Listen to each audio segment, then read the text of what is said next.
நான் கவுந்தப்படியில தான் இருக்கேன். ராகுல் வந்து என்னோட இன்ஸ்டா ஃப்ரெண்டு ஃபர்ஸ்ட்டு. அவருக்கு லவ் ஃபெயிலியர் ஆனது A to Z எல்லாமே தெரியும். நல்லா ஷேர் பண்ணி பேசி பழகுன ஃப்ரெண்டு தான் நாங்க. அவரு ஒரு கட்டத்துல அவங்க அம்மா எனக்கு இன்ட்ரோ பண்ணி குடுத்தாங்க. அவங்களோட பிரச்சனையெல்லாம் என்ட்ட சொல்லும்போது, "ஒண்ணும் இல்லம்மா சரியாயிரும்னு" சொல்லி ஆதரவு குடுத்த ஒரு பொண்ணு தான் நானு. அவங்களுக்கு ஃபர்ஸ்ட் மேரேஜ் ஆனதுலேருந்து எல்லாமே சொல்லியிருக்காங்க. ஆனா வந்து ஃபுல் டீட்டெயில் மேரேஜ் ஆகி 6 மந்த் நான் பொழைச்சேன் அப்படின்றதெல்லாம் என்கிட்ட சொல்ல கிடையாது. மேரேஜ் ஆனதுக்கப்புறம் ஒவ்வொன்றா தெரிய வந்துச்சு. கோயம்புத்தூர்ல தான் அந்த பொண்ணு இருக்கு. அந்த பொண்ணு பேர் பிரீத்தி. அவங்கள கல்யாணம் பண்ணியிருக்காங்க. 6 மந்த் வாழ்ந்திருக்காங்க. அது ஒரு பக்கம் விசாரிக்கும் போது அவங்க அம்மா டார்ச்சர் பண்ணதுனால மட்டும்தான் அந்த பொண்ணும் போயிடுச்சு. அவரே சொல்லியிருக்காரு, இதனாலதான் அவ போயிட்டா, என்னை விட்டு போயிட்டா அப்படின்லாம் சொன்னாங்க. நான் இருந்துட்டு விடுப்பா ஒன்றும் இல்லை, நல்லா இருந்தோம்னா. ஆனால் வாழ்க்கையில ரொம்ப சந்தோஷமா இருந்தோம், எந்த ஒரு பிரச்சனையும் இல்லை, ரொம்ப சந்தோஷமா இருந்தோம். எங்களை மாதிரி யாராலையும் வாழ முடியாது. மேரேஜ் ஆயிடுச்சுன்னு தெரிஞ்சு வீட்டில் மறைக்க சொன்னாங்க. சரி போ கல்யாணமே பண்ணிட்டோம், இதில் என்ன இருக்கு அப்படின்னு சொல்லி நானும் அக்செப்ட் பண்ணிட்டு எல்லாமே அக்செப்ட் பண்ணிட்டு வாழ்ந்தேன். நான் எங்கள் மாமியார் 1 வருஷம் அங்கே இருக்கும்போது அதுக்கடுத்து வேண்டாம் நீங்கள் வேற பக்கம் போயிருங்கன்னு சொன்னாங்க. சரின்னு சொல்லிட்டு நானும் கூட்டிட்டு தானே போனேன். 1 வருஷம் 3 மாசம் எங்கள் மாமியார் வீட்டில் வாழ்ந்திருக்கேன். நான் 3 மாசம் அளவில் இங்கே லாஸ்ட் 3 மாசம் வளையக்கரை வீதி, ஈரோடு வளையக்கரை வீதியில தான் நான் இருந்தேன். நானும் அவரும் அங்க வந்துமே சந்தோஷமா தான் இருந்தோம். இந்த குடிப்பழக்கத்துக்கு எப்படி அடிமையானார்னா, என் மாமியார் வந்து கல்யாணத்துக்கு முன்னாடியே அவர் சம்பாரிச்சுட்டு வந்தாருன்னா, உனக்கு உடம்பு சலுப்பா இருக்கான்னு சரி கேட்கும் போதெல்லாம், சரி ராகுல் வாங்கிக்கோ, சரி குடிச்சுக்கோ அப்படின்னு சொல்லி கொடுத்து காசு கொடுத்து வீட்லயே வாங்கிட்டு வந்து குடிக்க வச்சு பழகினது தான் இந்த பழக்கம். அது ரொம்ப காலப்போக்கில் அதிகமாயிருச்சு. மேரேஜ் ஆனதுக்கப்புறம் நான் சொன்னேன், மா இது லைஃப்ல செட் ஆகாதுமா, இப்படி குடிச்சு பழகாதீங்க அப்படின்னு சொன்னதுக்கு, அப்ப நான் பழகிறேன்னு மொத சண்டை என் மாமியாருக்கு எனக்கு இதனாலதான் வந்துச்சு. ஒரு கட்டத்துல இது ரொம்ப அதிகமாகுச்சு. என் மாமியார் வீட்டுல இருக்கும்போது ரொம்ப அதிகமாச்சு. என் மாமியாரையும் மீறி கேள்வி கேட்கும் போது அவங்களையும் போட்டு சித்திரவதை பண்ணாரு, என்னையும் அடிச்சாரு. அது எல்லாமே அக்செப்ட் பண்ணிட்டு வாழ்ந்தேன்னா ஒரு கட்டத்துல சொல்லவும் தான் நான் இங்க வந்தேன். அது இப்போ இருக்க அதிகமாகி ரொம்ப ப்ரெஷர் ஆக ஆரம்பிச்சு, ரொம்ப அடிக்க ஆரம்பிச்சிட்டாரு. நான் அதையும் அக்செப்ட் பண்ணிட்டு இருந்ததுன்னா இப்போ பொங்கலுக்கு எங்க அம்மா வீட்டுக்கு வந்ததுக்கு அப்புறம் தான் இந்த பிரச்சனையே ஆச்சு. நல்லாதான் இருந்தோம்னா நான் வாழ்க்கையில ரொம்ப சந்தோஷமா இருந்தோம். நான் அது தெரியாதுன்னா நான் கூடுதர கோவில்ல தான் ஆச்சு. பவானி கூடுதர கோவில்ல தான் மேரேஜ் ஆச்சு அவருக்கு. அவங்க இப்போ போய் இயர்ஸ் வைஸ் இருக்கா. நான் 6 மந்த் வாழ்ந்திருக்காங்கண்ணா. மேரேஜ் பண்ணதுக்கு அப்புறம் தெரிஞ்சதுங்கண்ணா. அதுக்கு முன்னாடி அவருக்கு ஏற்கனவே மேரேஜ் ஆனது தெரியாதுங்கண்ணா.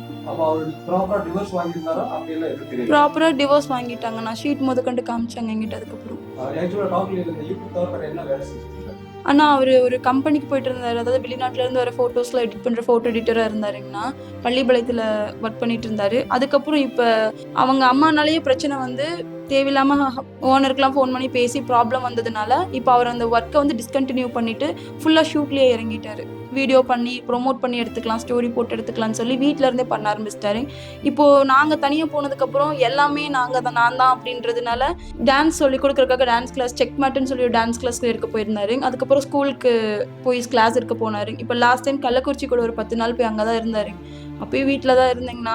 அவர் கள்ளக்குறிச்சியில இருக்காருன்றதுனால மட்டும்தான் நான் எங்க அம்மா வீட்டுக்கு லாஸ்ட் அந்த ஒரு நாள் வந்தேன். இது நாள் வரைக்கும் அம்மா வீட்டுக்கு வந்து ஸ்டே ஆனது கிடையாது. நான் ஒரு பிரச்சனையும் இல்லைண்ணா, நல்லா தானே இருக்கும். அவர் குடிப்பழக்கத்துக்கு ஆரம்பத்துல இருந்து அடிமையாக்குறதுனால ரொம்ப குடிக்க ஆரம்பிச்சிட்டாருண்ணா. குடிச்சு அவரு மேலேயே கோவப்படுறது, எதுக்கு எடுத்தாலும் கோவப்படுறது, அந்த மாதிரி கோவப்பட்டதுனாலதான் இந்த பிரச்சனையே. ஆனா நான் வந்து எங்க அம்மா வீட்டுலதான் இருந்தேன். அவர் என்னைய பார்க்க வரேன்னு சொல்லி கூட வந்து பார்த்துட்டு தான் போனாரு. லாஸ்ட் டைம் சண்டை போடவும், சரிப்பா நான் இங்க இருக்கேன், திங்கக்கிழமை அடுத்த நாள் மாலை போடுறதா இருந்துச்சுங்கண்ணா. அவர் மாலை போடுறேன்னு சொல்லியிருந்தாரு. சரிப்பா நீ சண்டை போடாத, நீ மாலை போட்டு அம்மா வீட்டுக்கு வா, அம்மாவை கூட்டு வா, பேசிக்கலாம், நீ குடிக்காதன்னு சொல்லிட்டு வந்தேன். வர வழியில இப்படி ஆயிடுச்சு. அவங்க அப்பாட்ட கூட லாஸ்டா பேசினதுக்கு அவங்க அப்பா கூட எங்க மாமனார் எனக்கு ஃபுல் சப்போர்ட்டுங்கண்ணா. நான் என்ன சொன்னாலும் உடுத்தங்கமையில ஒன்னாகாது, பாத்துக்கலாம், சரியாயிரும்னு சொல்லி ஒரு பிரச்சனையும் இன்னைக்கு நடக்குதுன்னா அந்த நாள் நைட்டே ஃபோன் பண்ணி புலம்புவேன். மாமா இப்படி ஆயிடுச்சு, மாமான்னு கூட கூப்பிட மாட்டேன், அதிகமா டாடி பான்னு தான் கூப்பிடுவேன்.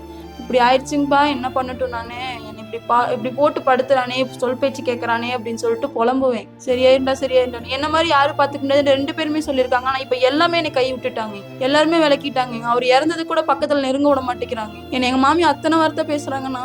நான் அவ்வளவு பாத்துக்கிட்டேன்னா, நானும் அவரு இந்த மாதிரி இருந்தது இல்லைண்ணா. நானா அவருக்கு ரொம்ப இஷ்டம்னா. உண்மையாலுமே எங்க போனாலும் சொல்லிட்டே இருப்பானா, என் கூடவே வருவானா. அண்ணா நாங்க எரிச்சிடலாம்னு சொன்னோம்னா, அவரு போஸ்ட்மார்ட்டம் பண்ணிட்டாரு, அப்படியே வச்சா நல்லா இருக்காது அப்படின்னு சொல்லி எரிச்சிடலான்னு தானே சொன்னேன். எங்க மாமனாருக்கு அதுதானே விருப்பம். ஆனா எங்க மாமியார் வந்து அவங்களோட தாட் படி அவங்க வந்து எரிக்கிற மாதிரி இருந்ததுன்னா அந்த இடத்துல சீர் சடங்கு பண்ணா நான் தான் ஒய்ஃப்னு எல்லாத்துக்கும் தெரிஞ்சிரும்னு சொல்லி அது வேண்டான்னு சொல்லி அல்லமீன் தர்கால வச்சு பண்றேன்ட்டு போயிட்டாங்க. அங்க பண்ணதுனால அழுகக்கூடாது, தொட்டு கும்பிடக்கூடாதுன்னு சொல்லி நிறைய ரூல்ஸ் போட்டு ஒரு ஓரமா நிக்க வச்சு நிறைய வார்த்தை பேசிட்டாங்கண்ணா. என்ன பண்றதுன்னு தெரியாம அதே இடத்துல தானே கல் நெஞ்ச மாட்டு நின்றுட்டு கிடந்தேன். கடைசியா என் பக்கம் எல்லாம் திருப்பி எல்லாத்துக்கும் தெரியும்னா நாங்க 2 பேரும் எப்படி இருந்தோம் அப்படின்றது. பசங்கள்ல இருந்து எல்லாத்துக்குமே தெரியும். வெளிப்படுத்திக்கவும் மாட்டேங்கிறாங்க.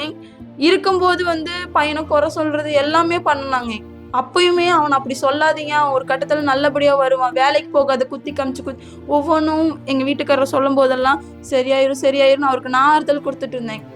எங்க மாமியார் அவ்வளோ டார்ச்சர் பண்ணாங்க. அப்படி இருந்து அக்செப்ட் பண்ணிட்டு தான் இருந்தாருங்க.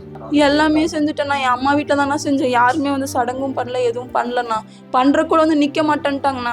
அவர் இறந்தாரு, எல்லாமே என் பக்கம் திருப்பிட்டு எதுவுமே பண்ண மாட்டேன்னு சொல்லிட்டாங்கண்ணா. இப்போ ஒரு ஆறுதல் கூட நிக்க மாட்டேங்கிறாருங்கண்ணா. எங்க மாமனார் என்ன பிடிச்சி அழுதாரு. அங்க போனதுக்கு அப்புறம் எங்க மாமியார் கூட சேர்ந்துட்டு எதுவுமே பண்ண மாட்டேன்ட்டாங்க. இப்போ தன்னந்தனியே என் புருஷனையும் இழந்துட்டு இப்படி உக்காந்துட்டு இருக்கேன் நான் இந்த கோலத்துல. லாஸ்டா அவர் சாவறதுக்கு முன்னாடி எனக்கு ஒரு முளை பூ வாங்கி கொடுத்தாருண்ணா. அதுக்கப்புறம் முழுசா எல்லாத்தையும் இழந்துட்டு உட்காந்துட்டேண்ணா நான். அதையுமே சொன்னாருங்க. எங்க மாமனார்ட்ட தான் சொன்னேன், அவன் போயிட்டான், கன்ஃபார்ம் ஆக போகுது, நான் என்ன பண்ணுவேன், தங்குச்சுன்னா நான் என்ன பண்ணுவேன் அப்படின்னு சொன்னதுக்கு எங்க மாமியார்ட்ட போய் எங்க மாமனார் சொல்லி தப்பா பேசிட்டாங்கண்ணா. அது காலைல எங்க மாமனார் ஃபோன் பண்ணாருங்கண்ணா. ஃபோன் பண்ணிட்டு எனக்கு ராகுலோட ஆதார் கார்டு, ஃபோனு, அவனோட நகை எல்லாமே வேணும்.